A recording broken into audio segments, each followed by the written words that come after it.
हम लोग ग्राफ विधि के द्वारा दो चर वाले रैखिक समीकरण को सॉल्व करने के लिए सीखेंगे। ये वीडियो आपके लिए बहुत महत्वपूर्ण होगा, क्योंकि बिहार बोर्ड में डायरेक्ट दो इक्वेशन दे देते हैं और उसका ग्राफ विधि से हल करने के लिए 5 मार्क्स के क्वेश्चन आते हैं। सीबीएसई में लैंग्वेज वाले क्वेश्चन को सॉल्व करना होता है ग्राफ विधि से।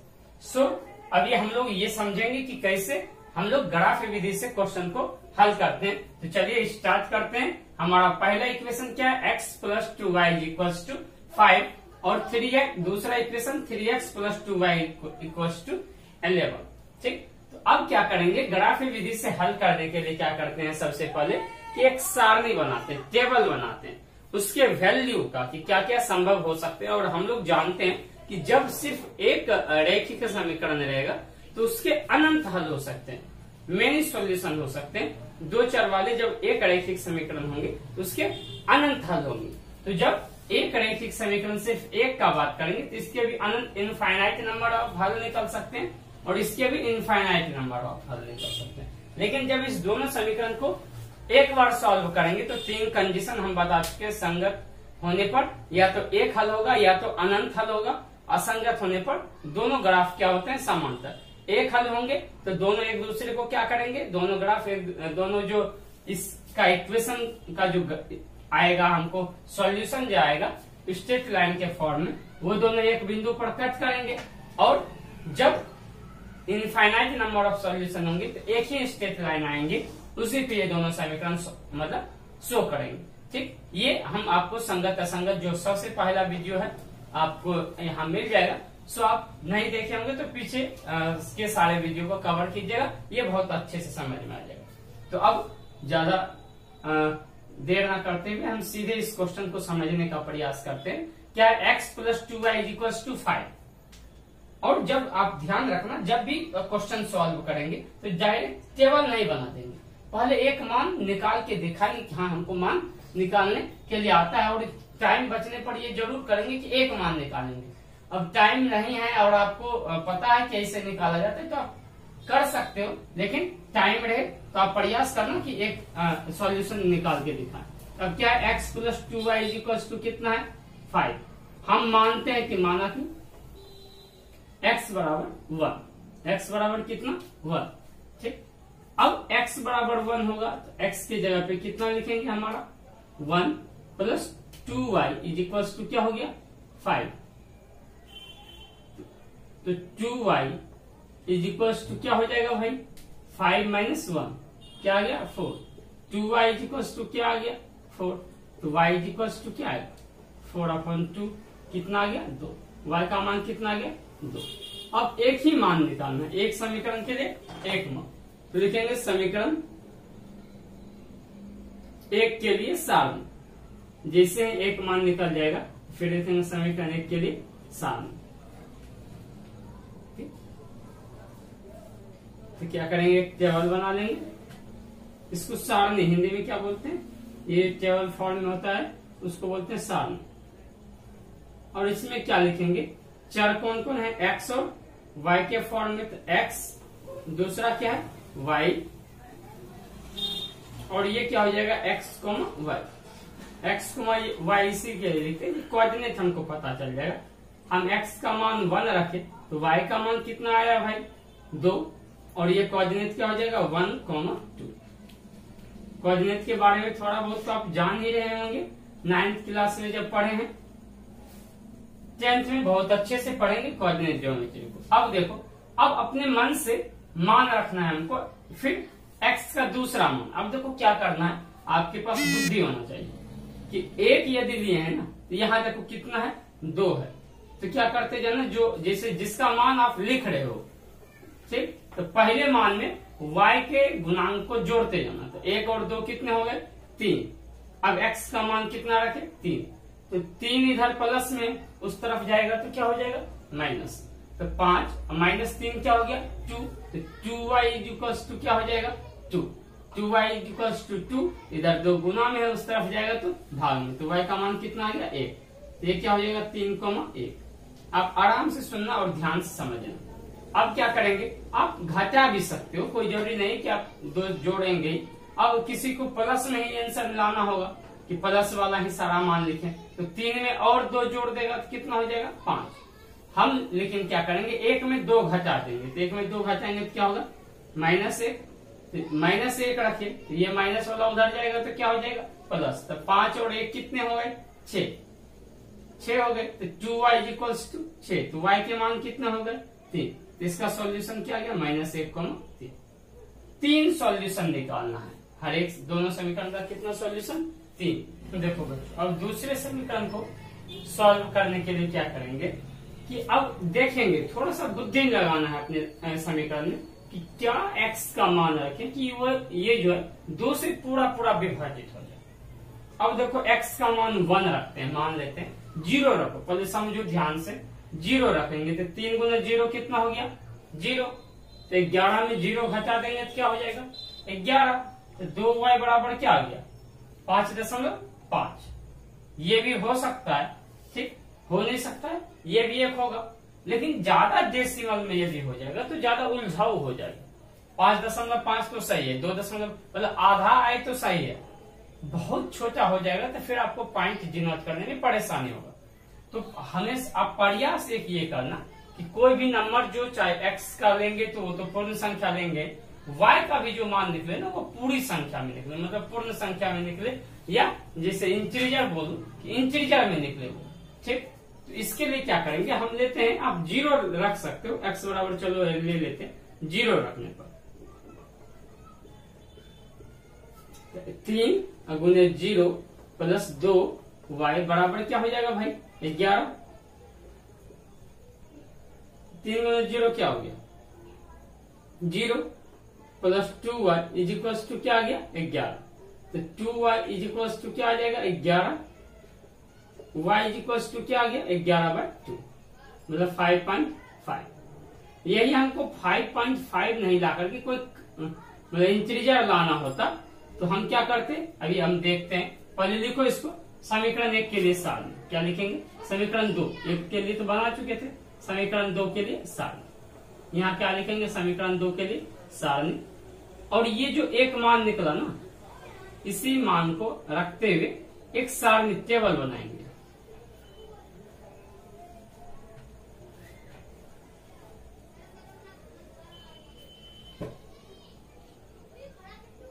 x y, और ये क्या हो जाएगा हमारा x, y। x का मान कितना लिए हो 0, तो y का मान कितना आया है 5.5, ये क्या हो गया 0, 5.5, x का मान 0, y का मान 5.5। अब x का मान हम 1 रखते हैं, तो 3 × 1 क्या हो गया 3, तो 11 में 3 घटेगा कितना हो जाएगा भाई 8, इधर प्लस में है तो उधर जाएगा तो माइनस, तो 11 में 3 घटा दोगे तो 8, 2y बराबर 8 हो गया, तो y बराबर कितना हो जाएगा 4। x बराबर 1 रखेंगे तो y बराबर क्या आ जाएगा 4, x बराबर 1 रखेंगे तो y बराबर 4, और ये कॉमा क्या आ जाएगा 0.1,4। अब x का मान देखो, यहाँ कंप्लीट नंबर आ गया ना, कंप्लीट नंबर कहने का कंप्लीट नंबर नहीं, आप इंटीजर आ गया ना, यदि इंटीजर आ गया तो अब क्या करेंगे, अब हमको समझ में आना चाहिए कि कितना है, y का मान कितना है 2। तो अब कंप्लीट नंबर लाने के लिए जो इससे कंप्लीट नंबर आया है ना, उसमें 2 जोड़ो या 2 घटा दो। 1 में 2 जोड़ोगे तो कितना हो जाएगा 3, एक तो 3 रख सकते हैं फिर भी कंप्लीट आएगा, या 1 में 2 घटा दो तो क्या हो जाएगा -1। हम x का मान -1 रखे, तो 3 गुने -1 क्या हो गया -3, इधर माइनस में उधर जाएगा तो क्या हो जाएगा प्लस। 11 + 3 कितना हो गया 14, 2y बराबर कितना आ गया 14, तो y बराबर क्या आ जाएगा 7, y बराबर 7। दूसरा मान ले सकते हैं 3, 3 गुने 3 कितना हो गया 9, तो 11 में 9 घटा देंगे कितना हो जाएगा 2। हम मान लिए x बराबर 3, तो क्या हो गया y बराबर 1। अब देखो 3 तिया 9, 3 गुने 3, 3 3 जा 9, 11 में 9 घटाओगे तो क्या बचेगा 2, तो 2y = क्या आ गया 2, तो y = क्या आ जाएगा भाई 1, ये क्या आ गया 0.3,1। अब देखो पहले समीकरण और दूसरे समीकरण दोनों का सॉल्यूशन क्या करेंगे, हम उसको ग्राफ पे अभी प्रूव करेंगे, ग्राफ पे उसको उस पॉइंट को डिनोट करेंगे, ठीक है। चलो ठीक, देखो बच्चों हमको ये दोनों सारणी हम बना चुके थे, दो सारणी बनाए थे, समीकरण 1 के लिए एक, दूसरा समीकरण 2 के लिए। अब इसी समीकरण के सारणी का हेल्प से हम यहाँ दोनों समीकरण का इक्वेशन का एक लाइन खींचेंगे, ठीक है। अब स्ट्रेट लाइन का इक्वेशन जो होता है ना, उसका इक्वेशन एक सरल रेखा होता है, ठीक है। एक स्ट्रेट लाइन जो होता है, जो दो चर वाले रैखिक समीकरण होंगे, उसका जो इक्वेशन का लाइन होगा वो एक सरल रेखा होगा, ठीक, स्ट्रेट लाइन होगा। अब क्या करेंगे, ये देखोगे जब आप पढ़ोगे, इसको बोला जाता है निर्देशांक ज्यामिति पढ़े होगे 9th में, तो बोला जाता है इसको मूल बिंदु, ठीक। और ये एक्स एक्सिस होता है, ये माइनस में होता है, तो माइनस एक्स एक्सिस भी बोला जाता है, या माइनस एक्स अक्ष या एक्स डैश अक्ष, इसको कोई एक्स डैश अक्ष भी लिख सकता है। ऊपर वाई होता है तो ऊपर वाई अक्ष, प्लस में होता है तो प्लस लिखते नहीं किसी भी के आगे, और नीचे माइनस होता है तो नीचे माइनस वाई अक्ष या वाई डैश अक्ष भी लिख सकता है, ठीक। और ये जो 0 से 1 है ना, इसके बीच में 10 छोटा छोटा लाइन, ऐसे होने का अनंत हो सकता है, लेकिन 10 छोटा छोटा लाइन मानता है। हम ये पहले लिख लेंगे एक्स तथा अपने ग्राफ के कॉर्नर पे, ये ग्राफ में आपको ऐसा करना है, एक्स तथा वाई अक्ष पर 10 mm बराबर 1 इकाई, उसको 10 mm, जो छोटा छोटा घर होता है उसको 10 mm बोलते हैं, उतना को कितना इकाई बराबर मान लेंगे, 1 इकाई बराबर, ये भी लिखना है, ठीक। अब देखो समीकरण 1 के लिए हम सारणी पहले इक्वेशन लिखते हैं, तो 1 और 2 है, x बराबर क्या है 1 और y बराबर 2, x बराबर 1 यहाँ है और y का मान 2 कहाँ है, ये पॉइंट हो गया, कुछ ये हो गया। अब देखो हमारे पास स्केल नहीं है तो हम हाथ से ही मिलाएंगे, लेकिन आपको क्या करना है, वहां जब भी इक्वेशन आएगा उसके पॉइंट को स्केल के हेल्प से मिलाना होगा। तो 1,2 इसका नाम दे दिया हम पॉइंट ए। अब दूसरा क्या है 3,1, x का मान कितना है 3 और y का मान कितना है 1, तो देखो इसके सामने कुछ होगा क्या, ये हो गया b कितना हो गया 3,1। उसके बाद देखो x का मान -1 और y का मान 3, x का मान -1 और y का मान कितना 3, ये क्या हो गया c, इसका पॉइंट दे दो -1,3। अब देखो ये यहां से आप स्केल के हेल्प से क्या करना, इसको मिलाना, तो जैसे मिलाओगे तो ये क्या होगा, एक सरल रेखा होगा, क्या होगा, एक सरल रेखा होगा, ठीक। ये कुछ आपको कहां से कट करेगा, 5 से इसे कट करना चाहिए इसको, जब आप अच्छे से ग्राफ बनाओगे तो ये 5 को कट करके जाएगा, ठीक। अब कोई जरूरी नहीं, आपको पहले पॉइंट मिलाना है, पहले क्या सीखना कि पॉइंट मिलाने के लिए, ठीक। ये हो गया, ये किस समीकरण का ग्राफ है, x plus 2y is equals to 5, यही समीकरण था शायद, ठीक। अब दूसरा समीकरण क्या है, 0 और 5.5, x का मान, x एक्सिस ये है, यहाँ 0, यहाँ x का भी मान 0 होता है, y का भी मान 0 होता है, x एक्सिस का पर x का मान 0 यहाँ और y पर 5.5, कुछ ये होगा पॉइंट, आधा लग रहा है, इसको ले लेना d, 0,5.5, ठीक। अब देखो दूसरा क्या है, दूसरे समीकरण का जो सारणी है उसमें x का मान 1 तो y का मान 4, x 1 है और y क्या 4, कुछ देखो ये हो जाएगा क्या,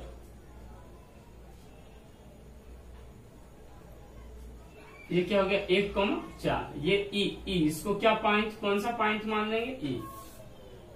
तीसरा क्या है 3,1, अच्छा देखो ये यही आ गया पॉइंट, क्या इसको f मान लो 3,1, और इसको भी क्या करना आपको, जब आपके पास एक स्केल रहेगा तो ये बिल्कुल स्ट्रेट लाइन होगा भाई, ठीक है। आप हम यहाँ बोर्ड पे बताने का प्रयास करें, आप इसको क्या करना, स्ट्रेट लाइन खींचना, और इक्वेशन का नाम देना बिल्कुल मत भूलना। ये देखो ये क्या था, समीकरण 1 इस पर था, और समीकरण 2 के का इक्वेशन क्या है यहां लिख देंगे, जैसे 3x plus 2y is equals to क्या है 11, समीकरण 2। अच्छा बताओ भाई इसका आंसर कितना आ गया, जहां कट किया, यदि प्रतिच्छेदी समीकरण निकाय होगा या संगत में, हम बताए ना विरोधी समीकरण निकाल तो उसका सॉल्यूशन कितना होता है, एक। और विरोधी, ये क्या है, सॉरी, अविरोधी, अविरोधी समीकरण का कितना हल होता है, एक हल होता है। एक हल मिल गया, क्या मिला, 3,1 लिखेंगे। अतः दी गई समीकरण का हल, यही ग्राफ पेपर के नीचे लिखना है, समीकरण का हल 3,1 होगा, 3,1 होगा, बस इतना लिखना है। ठीक, यही क्वेश्चन आएंगे, इसी टाइप के क्वेश्चन आएंगे। कितने नंबर के होंगे, 5 नंबर के। तो आपको क्या करना है, इसी टाइप के क्वेश्चंस को, जितने भी ग्राफ, कोई जरूरी नहीं है कि प्रतिच्छेदी ही होगा, वो क्या हो सकता है हमारा, संपाती भी हो सकता है, समांतर भी हो सकता है, लेकिन ग्राफ बनाने का तरीका यही है। ठीक, अब संगत असंगत का कंडीशन आपको पता है। यदि A1 संगत समीकरण किसको बोलते हैं, जिसका कोई ना कोई हल होगा। संगत में 2 था, एक क्या था, प्रतिच्छेदी, और दूसरा क्या था, एक था अविरोधी, और क्या था दूसरा, संपाती। ठीक, अविरोधी A1/A2 नहीं इक्वल होगा B1/B2 का, क्या होगा, अविरोधी होगा, इसका एक हल होगा। ग्राफ क्या करेगा, एक बिंदु पर कट करेगा।